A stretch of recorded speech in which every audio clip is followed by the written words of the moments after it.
La mano que te enseña a caminar es casi siempre la primera que sueltas cuando empieza a temblar. Es una verdad dura que no nos gusta escuchar, pero que yo sentí en la piel, en el fondo del alma. La sentí el día en que mi único hijo, Ricardo, el arquitecto de nombre y fama, decidió que mi casa, la casa que levanté con estas mismas manos que hoy flaquean, ya no era mi lugar. Él no me lo dijo con esas palabras, claro. El abandono viene disfrazado de cuidado, de preocupación. Viene con un folleto, colorido en la mano y un discurso ensayado sobre lo que es mejor para mí. Empaquetó mi vida, como si yo fuera un mueble antiguo que ya no combina con la decoración moderna y minimalista que él eligió para su vida.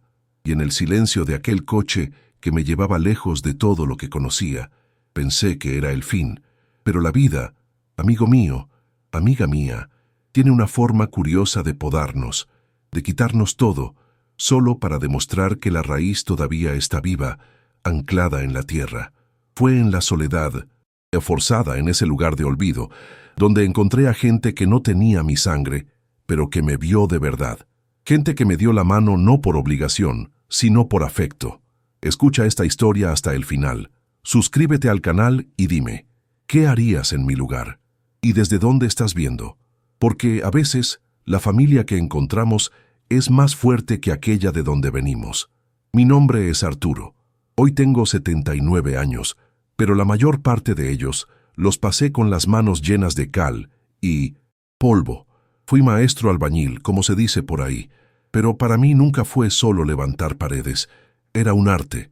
Yo entendía el suelo donde la casa iba a nacer, sentía el peso de cada ladrillo, sabía el punto exacto de la mezcla solo con mirarla. Nací en un pueblo pequeño, allá en los altos de Jalisco, un lugar de gente de fe y de palabra. Aprendí desde temprano que el trabajo de un hombre es su verdadero nombre, es su firma en el mundo. Por eso, cada casa que ayudé a levantar, cada muro que reforcé, tiene un pedazo de mí, de mi historia, de mi alma. Mi especialidad, mi orgullo era trabajar con la cantera, aquella piedra volcánica, ¿sabes? Áspera, llena de personalidad, que guarda el calor del sol de Guadalajara. Pasaba horas esculpiendo un detalle en la fachada, una moldura de ventana. La gente quería la modernidad, el concreto liso, pero yo sabía que la cantera tenía vida, tenía historia. Mis manos, hoy temblorosas y manchadas por el tiempo, eran gruesas, callosas, pero sabían encontrar la belleza en la piedra bruta. No eran manos de pianista, no. Eran mapas con cada callo, cada cicatriz contando la historia de una viga pesada, de una pared que se levantó, de un sueño que tomó forma bajo el sol fuerte de México. Nunca fui un hombre de mucha plática. Aprendí de mi padre que uno escucha y observa más de lo que habla. El silencio para mí no es vacío. Es un espacio donde uno piensa, donde uno siente las cosas de verdad, sin el ruido de las palabras que muchas veces más esconden que revelan. Mis valores son simples, aprendidos en la obra. Una pared debe estar a plomo, un cimiento debe ser sólido, y la palabra de un hombre tiene que valer más que cualquier papel firmado. Creo en el honor, en la dignidad del sudor, en mirar a los ojos y cumplir lo que se promete. Es un código antiguo, quizás, que ya no cabe en el mundo de hoy. Desde que esta condición comenzó, esta debilidad que me roba la firmeza de las manos y el equilibrio del cuerpo, mi silencio se hizo más profundo. No es por tristeza, ¿entiendes? Es por vergüenza. Uno pasa la vida entera siendo la roca, el pilar de la familia, y de repente eres el vaso de cristal que puede romperse en cualquier momento. Me volví un experto en disimular el temblor, en apoyarme en la pared como quien solo está descansando, en sostener la taza de café con ambas manos para que nadie se dé cuenta. La dignidad se convirtió en mi armadura, la única herramienta que todavía funciona perfectamente. Entonces, ese soy, yo, Arturo, el hombre que construyó la vida con piedra y cemento, que cree en la fuerza del silencio y en el honor de un apretón de manos. El hombre que levantó el mundo de su hijo, ladrillo por ladrillo, y que ahora vive en un cuerpo que parece querer desmoronarse. Pero la estructura principal, la que está aquí adentro, en el pecho, esa todavía está en pie. Es una construcción antigua, con algunas grietas, sí, pero que todavía no ha aprendido a derrumbarse. Y creo que nunca lo hará. Todo comenzó de verdad cuando llegué a Guadalajara, siendo todavía un muchacho. Dejé mi pueblo atrás, con el corazón apretado, pero con la maleta llena de ganas de salir adelante. La ciudad grande asusta un poco al principio, ¿sabes? El ruido, la cantidad de gente, las calles que parecen no tener fin. Yo solo tenía la fuerza de mis brazos y la promesa que le hice a mi madre de que sería un hombre de bien, un hombre de trabajo.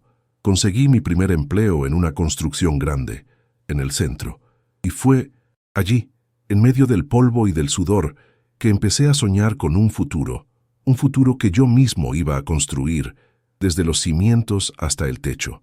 Y fue en ese tiempo que conocí a Elena. ¡Ah, mi Elena! Tenía la sonrisa más fácil que he visto en mi vida, y unas manos que parecían danzar cuando hacía las tortillas en el comal caliente. La vi por primera vez en una kermés, y me faltó el valor para hablarle, pero el destino se las arregló. Nuestras manos eran lo opuesto, las mías, gruesas y llenas, de callos, hechas para levantar peso, las de ella finas y ágiles, hechas para crear, para dar cariño. Creo que fue eso lo que nos unió, la fuerza y la delicadeza. Ella entendía mi silencio, y yo me sentía en casa con el sonido de su risa. Nuestro amor era simple, pero era sólido como la cantera que tanto me gustaba. Empezamos con casi nada, viviendo en un cuartito alquilado, pero teníamos lo más importante, el uno al otro, y un plan. Todas las noches nos sentábamos y soñábamos con nuestra casa, no una casa cualquiera, sino nuestro lugar en el mundo, un lugar con un patio para que ella plantara sus flores y un pequeño taller para que yo guardara mis herramientas, un lugar donde pudiéramos ver a nuestros hijos crecer. No teníamos prisa, porque sabíamos que lo que es bueno de verdad lleva tiempo para construirse, y el día llegó. Después de mucho sudor, de mucho sacrificio, ahorrando cada centavo, compramos un pedacito de tierra en la colonia Chapalita. Era solo un terreno baldío, cubierto de maleza, pero cuando pisé allí con Elena ya lo veíamos todo. Veíamos la puerta de entrada, la ventana del cuarto, el lugar de la mesa del comedor. Para los demás era solo tierra. Para nosotros era el plano de nuestro futuro, la promesa de un hogar que sería solo nuestro, hecho con nuestro esfuerzo, con nuestro amor. La felicidad de aquel día, esa la guardo aquí adentro, intacta. Cada fin de semana, durante años, fue dedicado a nuestra obra. Mientras mis amigos iban al fútbol o a los bares, yo iba a nuestro terreno. Era mi ritual sagrado. Asentaba cada ladrillo con un cuidado, con un rezo silencioso. La mezcla que unía los ladrillos era como el amor que nos unía. Elena se quedaba cerca, sentada bajo un árbol, trayéndome un vaso de agua fresca, un taco, una sonrisa. Ella era mi arquitecta, mi ingeniera, mi inspiración, y cuando el sol se ponía, nos quedábamos allí, mirando aquellas paredes levantarse, y sabíamos que no estábamos construyendo solo una casa, sino nuestro propio mundo. Cuando la casa estuvo lista, se llenó de vida. El olor del café de olla con canela que Elena preparaba cada mañana, bien temprano, lo inundaba todo. Era el olor a un nuevo comienzo, a otro día de lucha y de gratitud. El patio, antes de tierra, se convirtió en un jardín de colores vibrantes con las bugambillas que ella plantó y cuidó con tanto cariño. Trepaban por las paredes que yo levanté, como un abrazo, y de vez en cuando, al atardecer, escuchábamos a lo lejos el sonido de los mariachis que pasaban por la calle, y la vida parecía una canción bonita. Y fue en ese nido donde nació nuestro Ricardo, mi único hijo. El orgullo que sentí no cabe en ninguna palabra. Ver a ese niño corriendo por el patio, jugando con las herramientas que yo dejaba por ahí, creciendo seguro entre las paredes que construí para él, era la mayor recompensa de todas. Yo quería que él tuviera más de lo que yo tuve. Quería que sostuviera libros, no ladrillos. Y él siguió ese camino. Estudió. Se convirtió en un arquitecto, un hombre importante en la ciudad. Mi pecho se llenaba de orgullo, un orgullo silencioso, a mi manera. Pero la vida tiene estas cosas. Conforme él crecía y se convertía en ese arquitecto de renombre, con sus proyectos modernos, de vidrio y acero, un abismo fue abriéndose entre nosotros, un abismo silencioso. Él hablaba un lenguaje de cálculos y software que yo no entendía, y yo hablaba el lenguaje de la tierra, de la piedra, del plomo, que para él sonaba demasiado antiguo. Nuestra relación, antes tan cercana, quedó marcada por esa distancia entre el trabajo manual que construyó su pasado y el trabajo intelectual que construía su futuro. Un respeto distante, frío. Todo cambió de verdad hace 6 años, cuando mi Elena se fue. El sol de nuestra casa se apagó. El silencio que antes era de paz se convirtió en un silencio de ausencia.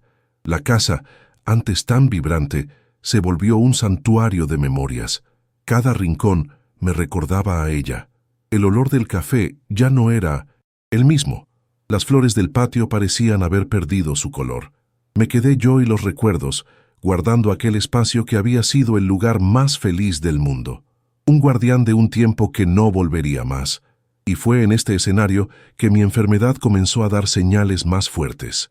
Para Ricardo y su esposa, mi condición se convirtió en un problema, un inconveniente. Mi lentitud, mi temblor, mi necesidad de ayuda, nada de eso cabía en la vida perfecta y ajetreada de ellos.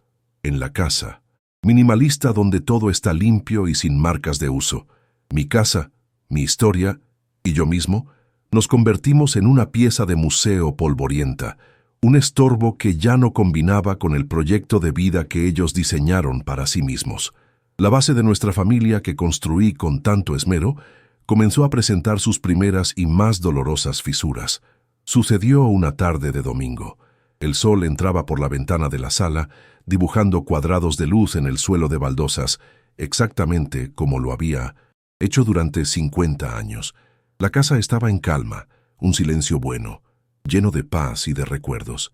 Yo estaba en mi sillón de siempre, el que tiene la marca de mi cuerpo, y tomaba un café, sintiendo el sabor amargo y familiar en la boca. El mundo, por un instante, parecía estar en orden. Era en esos momentos de calma que la vida, traicionera, preparaba su ataque. Y vino en la forma de mi hijo, Ricardo, que llegó sin avisar. No era una visita de afecto, lo sentí al momento. Traía una carpeta de cuero bajo el brazo y una mirada de quien viene a una reunión de negocios, no a ver a su padre. No se sentó a tomar un café conmigo, ni preguntó cómo estaba. Fue directo al grano, con la frialdad de un cirujano. Abrió la carpeta y sacó de adentro un folleto. Un papel brillante, lujoso, que no combinaba en nada con la madera gastada de mi mesa de centro. Las fotos mostraban a ancianos sonrientes, jugando a las cartas, paseando por jardines impecables. Arriba, en letras doradas, se leía: Villa, para ancianos, un nuevo comienzo. Empujó el folleto en mi dirección con un gesto calculado. El brillo de aquel papel hería mis ojos. Era el anuncio de un fin, disfrazado de paraíso. Entonces empezó a hablar. Su voz era tranquila, ensayada, como la que debía usar para presentar sus proyectos a los clientes ricos. Papá, Claudia y yo hemos estado investigando y encontramos este lugar increíble, cerca del lago de Chapala. Es lo mejor para tu condición, ¿entiendes? Allí tendrás enfermeras las 24 horas del día. Tendrás actividades, fisioterapia, otras personas de tu edad para conversar. Cada palabra era un ladrillo siendo arrancado de la pared de mi dignidad. Hablaba de beneficios y lógica, pero la única palabra que resonaba en mi cabeza era abandono. Lo más doloroso era que durante todo el discurso no podía mirarme a los ojos. Su mirada paseaba por el techo, se fijaba en un punto cualquiera de la pared, bajaba hacia el folleto sobre la mesa. Estaba enfocado en venderme esa idea, en convencerme de que aquello era un acto de amor, no de conveniencia. Pero el cuerpo dice lo que la boca intenta ocultar. Su postura tensa, su dificultad para enfrentarme, todo aquello era su propia conciencia acusándolo. Él sabía lo que estaba haciendo. Sabía que estaba rompiendo un juramento silencioso, el más sagrado de todos. Mi corazón, que ya no anda muy fuerte, pareció detenerse por un instante. El aire se volvió pesado, difícil de respirar. No sentía rabia. Lo que sentía era una especie de vértigo, como si el suelo hubiera desaparecido bajo mis pies. Mi casa, mi refugio, el lugar que construí con mis propias manos para albergar a mi familia, estaba siendo negociado sin mi permiso. Yo ya no era el dueño, el patriarca. Era el objeto del que él necesitaba deshacerse para que su vida continuara sin mayores contratiempos. Mi enfermedad no era el problema era yo. Pero el golpe de gracia, la palada de cal, aún estaba por llegar. En medio de aquel pesado silencio que se instaló, junté la poca voz que me quedaba y pregunté, con una calma que no sé de dónde saqué: ¿y cuándo tendría que pensar en esto, mijo? Su respuesta vino rápida, certera, como una puñalada. En realidad, papá, la plaza ya está reservada.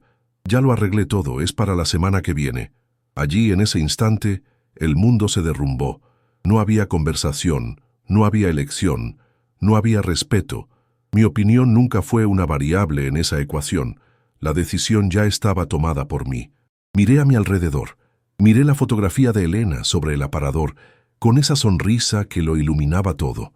Miré el rincón de la pared, donde, durante tantos años, quedó la marca de lápiz midiendo la altura de Ricardo en cada cumpleaños.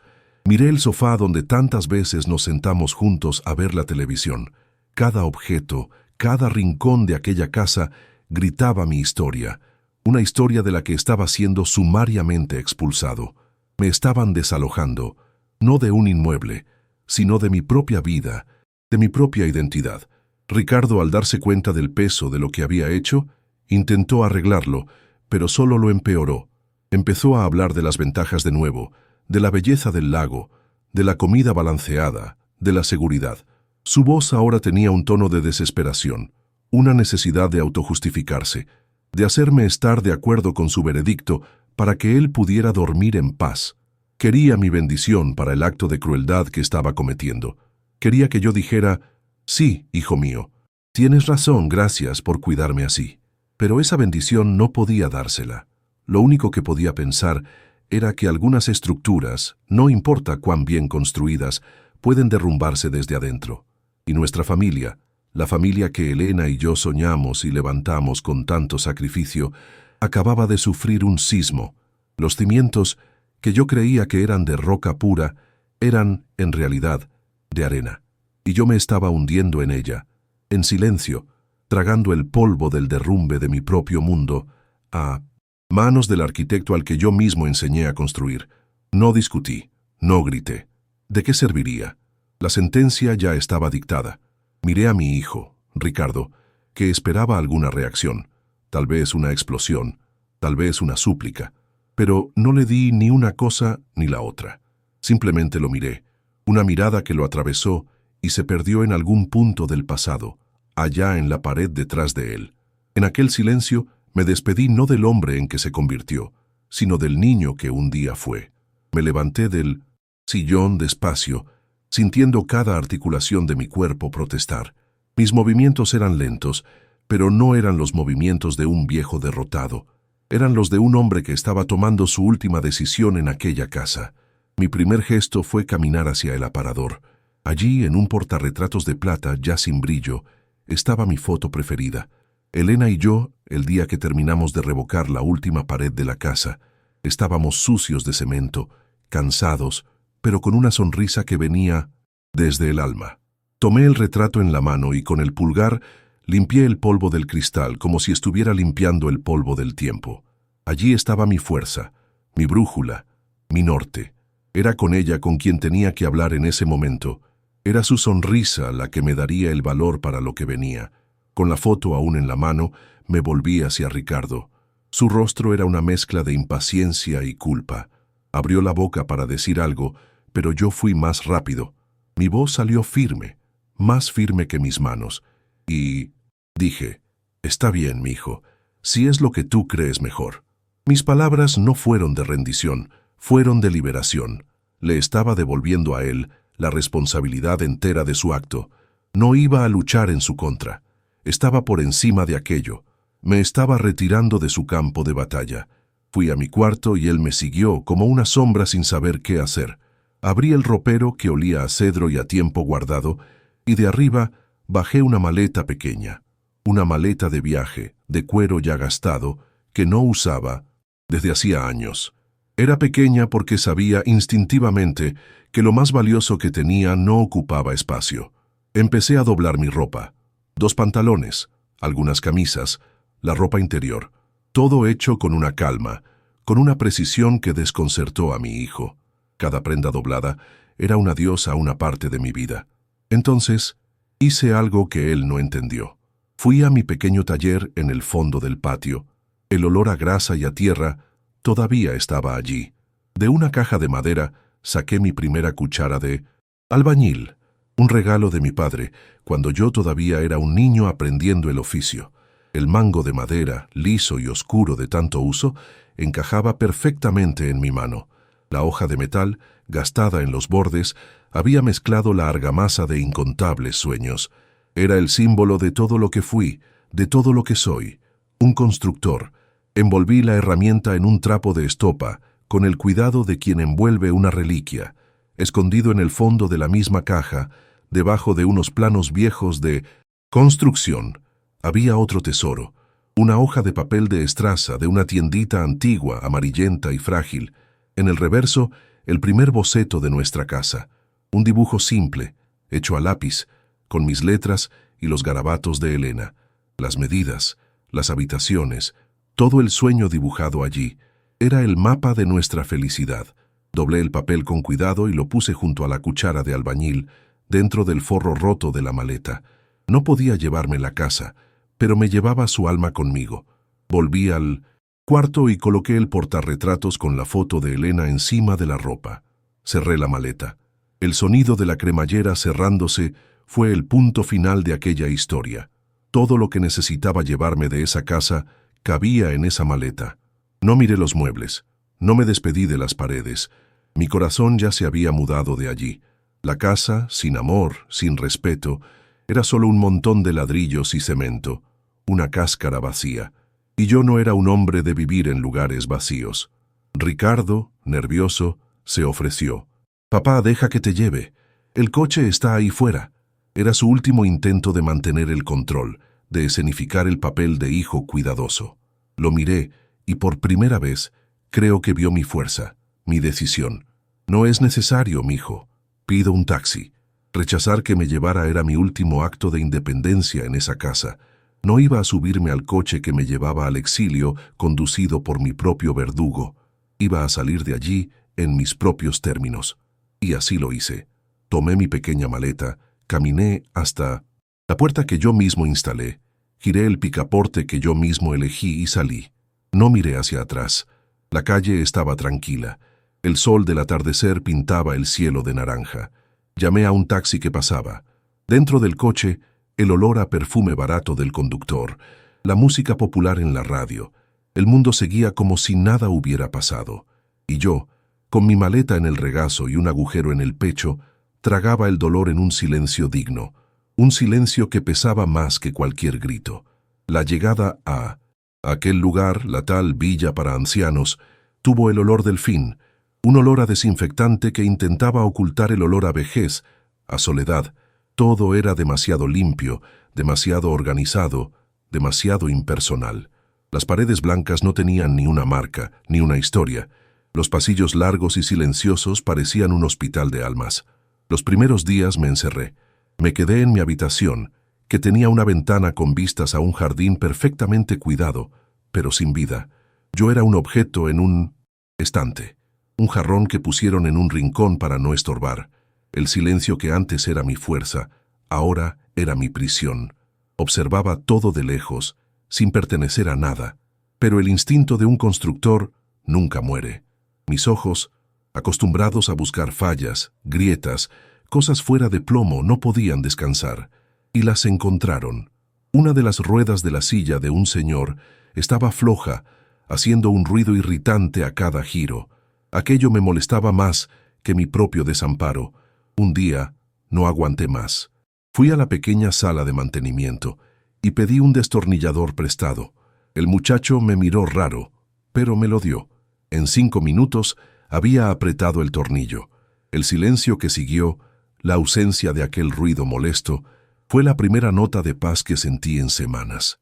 Aquel pequeño arreglo fue como abrir una rendija en la ventana de mi luto. Poco a poco, empecé a ver otras cosas. El estante de libros de la pequeña biblioteca se inclinaba hacia un lado, cansado de sostener el peso de las historias. Una mañana, antes de que todos se despertaran, lo reforcé con unas escuadras que encontré. Nadie me lo pidió. Nadie necesitaba pedirlo. Hacer aquello, usar mis manos para arreglar, para reforzar, para hacer algo útil y seguro de nuevo, era mi lenguaje. Era mi manera de decirle al mundo y a mí mismo que todavía servía para algo. Pronto, la gente empezó a fijarse en mí, no como el viejo callado de la habitación 12, sino como el maestro.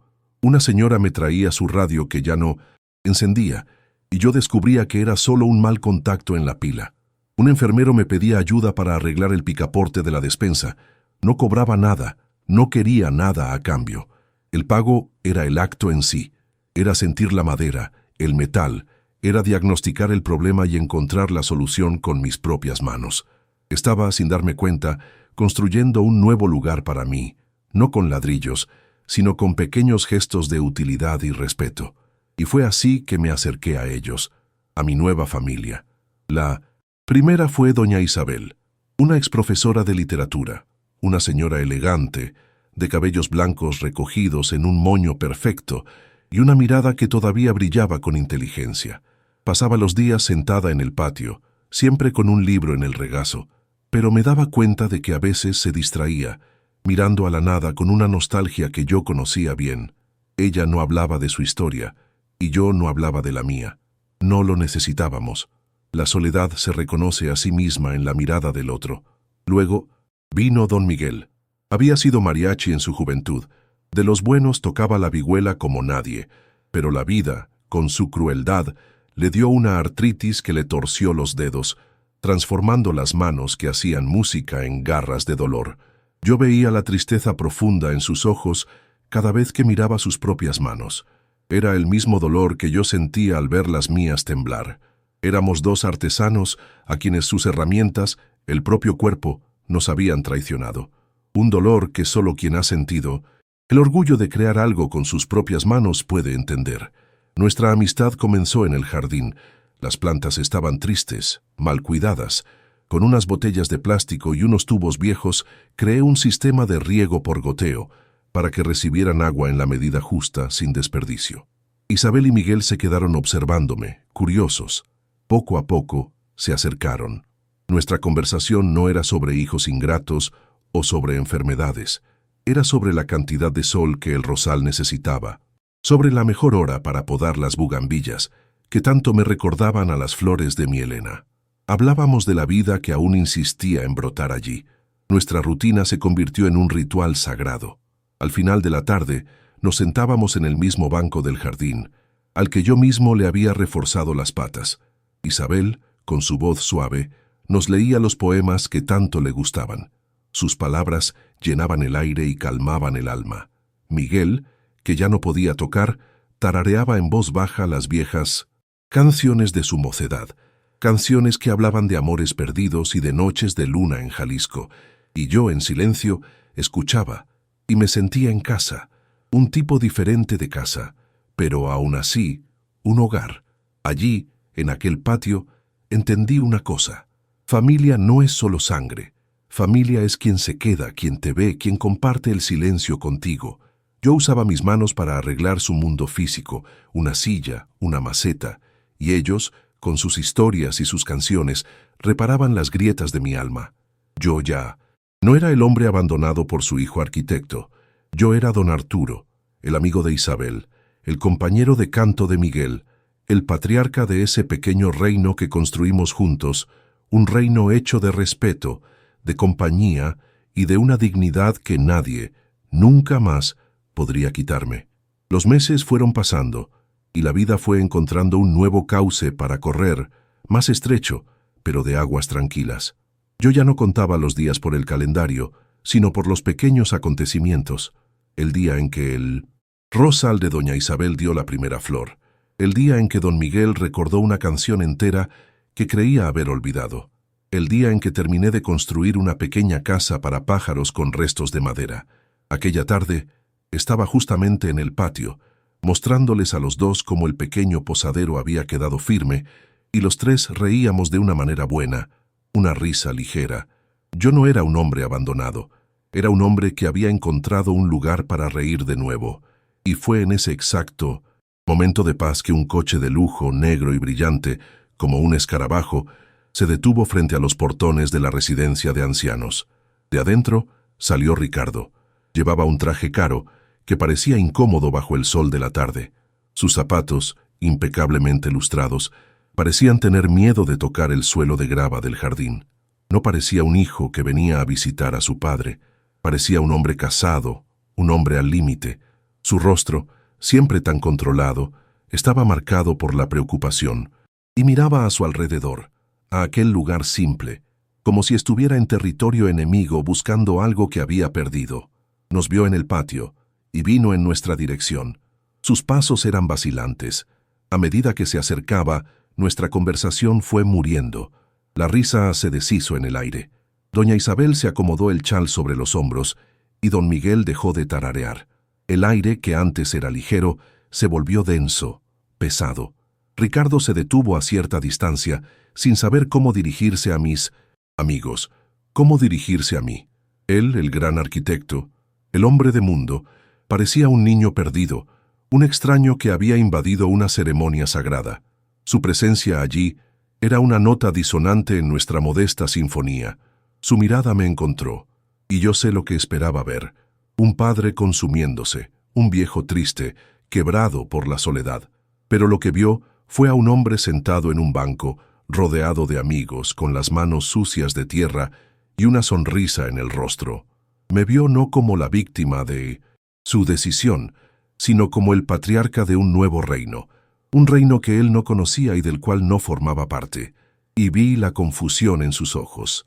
Aquel reencuentro no estaba saliendo según el guión que él había escrito en su cabeza. Aquel padre que veía frente a él no era el hombre frágil que había desechado. Carraspeó, intentando encontrar la voz, y cuando habló, no preguntó cómo estaba, si necesitaba algo. Fue directo al huracán que lo había traído hasta allí. «Papá, tengo un problema. Un problema serio». Su voz era casi un susurro. Empezó a describir con términos técnicos que apenas entendía las graves fisuras que aparecieron en los cimientos de uno de sus edificios más nuevos, un edificio de apartamentos de lujo. Los ingenieros, las computadoras, la tecnología moderna, nada lograba encontrar la causa del problema. El edificio estaba condenado a derrumbarse y junto con él, su carrera. Después de descargar toda su angustia, todo su fracaso técnico, finalmente llegó al punto. El silencio que siguió fue roto por una petición que sonó casi como una súplica. Me miró, y por primera vez en años, creo que me vio de verdad. No al viejo enfermo, sino al constructor. «Necesito tu opinión, papá. Necesito el conocimiento del maestro. Tú siempre entendiste la tierra, los materiales, de una manera que ningún software puede calcular. Eres el único que puede saber lo que está pasando allí». No le estaba pidiendo ayuda al padre. Estaba implorando por la sabiduría del profesional, que un día juzgó obsoleto. Escuché todo, cada palabra de desesperación, cada término técnico, cada suspiro de angustia. Escuché con la misma expresión serena e impenetrable que tenía el día que salí de mi casa.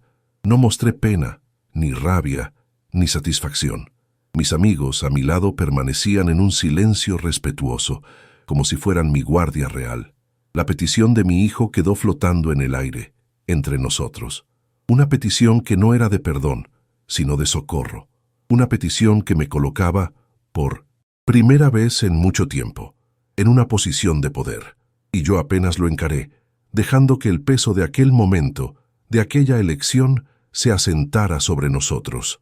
El mundo quedó en suspenso en aquel instante. La petición de mi hijo resonaba en el patio, pero la respuesta estaba encerrada dentro de mí. Miré mis propias manos, reposando en mi regazo. Las mismas manos que temblaban, que ya no podían firmar mi propio nombre con firmeza, que fueron el motivo de mi expulsión. Y ahora, el conocimiento que habitaba en ellas, la sabiduría acumulada en 60 años de trabajo, era el único salvavidas para el imperio que mi hijo construyó. La ironía de la vida es una arquitecta cruel. Construye escenarios que ni el más loco de los hombres podría imaginar. No sentí triunfo, ni alegría en la venganza. Sentí un cansancio profundo, el peso de una vida entera de contradicciones. Mi mirada se desvió del rostro afligido de Ricardo y se posó en doña Isabel y don Miguel. Ellos eran mi presente, mi paz. Eran la prueba de que es posible construir un refugio en medio del terremoto. Ayudar a mi hijo significaría reabrir la puerta al mundo que casi me destruyó. Revisitar el dolor, la humillación. ¿Sería justo para ellos? ¿Sería justo para mí? Traicionar la tranquilidad que encontré con mi nueva familia para salvar el legado del hijo que me descartó como si yo fuera un escombro. La lealtad se la debía a la sangre que me traicionó o al alma que me acogió. ¿Y qué significaba? Ayudar. ¿Sería un acto de perdón, de amor de padre que está por encima de cualquier ofensa? ¿O sería solo una forma de reparar la grieta en la pared, ignorando que todo el cimiento está podrido? Ricardo no vino aquí a pedir perdón. No me miró a los ojos para decir que se arrepentía. Vino a buscar una solución técnica para un problema de ingeniería. Salvar su edificio quizás no salvaría al hombre. Tal vez, al darle la solución, solo le estaría impidiendo aprender la lección más importante de su vida. Yo, que pasé la vida entera entendiendo de cimientos, sé que son la parte más honesta de una obra. No aceptan mentiras. Necesitas respetar el suelo, los materiales, el peso que vendrá encima. Y veía con claridad que el problema de mi hijo no era solo con el concreto. Su vida, su carrera, estaba toda construida sobre una base frágil de ambición, de apariencias, de prisa. Quizás dejar que las grietas aparezcan, que la estructura tiemble, sea la única manera de forzarlo a mirar lo que realmente importa, lo que es verdaderamente sólido. Pensé en mi vieja cuchara de albañil, guardada en el fondo de la maleta, en mi cuarto. Ella, que siempre sirvió para unir, para crear, para levantar, usar el conocimiento que ella simboliza ahora. ¿Para qué? Es un don que tengo, pero ¿un don se ofrece a quien lo merece o pertenece a un bien mayor, que está por encima de nuestras heridas personales? La sabiduría de un maestro constructor debe ser usada para remendar el error de un aprendiz que no quiso escuchar, o debe ser guardada como un tesoro para aquellos que realmente valoran su fuerza. Me levanté despacio. Ricardo dio un paso adelante, ansioso por una respuesta, pero no lo miré. Mis amigos entendieron mi silencio. Caminé hacia adentro, en dirección a la pequeña cocina comunitaria. Cada paso era pesado, como si caminara sobre un terreno inestable. Ricardo se quedó afuera, en el patio, esperando. Dejarlo esperar era la única respuesta que tenía en ese momento. Necesitaba alejarme del problema para poder verlo por completo. Necesitaba encontrar mi propio aplomo antes de poder evaluar el suyo. Allá adentro, el olor familiar a café guardado me calmó. Tomé una olla pequeña, puse agua, el polvo de café y un trozo de canela en rama. Encendí el fuego bajo. Empecé a preparar un café de olla, exactamente como mi Elena lo hacía. El gesto era automático, una memoria muscular. El aroma que comenzó a subir me transportó a otros tiempos, a mi antigua cocina, a mañanas de sol y de certezas. Aquel ritual no era una fuga, era una forma de reconectar conmigo mismo, con mi esencia, antes de tomar cualquier decisión. Mientras el café se colaba lentamente en un paño, sostuve la taza caliente entre mis manos temblorosas. ¿Qué define el valor de un hombre? ¿Su capacidad de perdonar lo imperdonable? ¿O su fuerza para alejarse y proteger la paz que tanto le costó? El verdadero constructor es aquel que sabe arreglarlo todo, o aquel que tiene la sabiduría de saber qué se debe dejar derrumbar para que el terreno se limpie y algo nuevo y más fuerte pueda nacer allí. ¿Esta historia tuvo sentido para ti también? Cuéntame. Con la taza en la mano, miré por la ventana. Ricardo continuaba allí, una figura solitaria y ansiosa en el patio. Al otro lado, mis amigos conversaban en voz baja, esperándome, respetándome. El mundo estaba dividido en dos, el pasado que me hería y el presente que me curaba. Di un sorbo al café. El sabor amargo y dulce era el sabor de mi propia vida. Y la pregunta final quedó para mí. Y para ti que me escuchas, ¿habrías perdonado? ¿Habrías ayudado a reconstruir lo que quedó o dejarías que la vida enseñara la lección que un padre no pudo enseñar?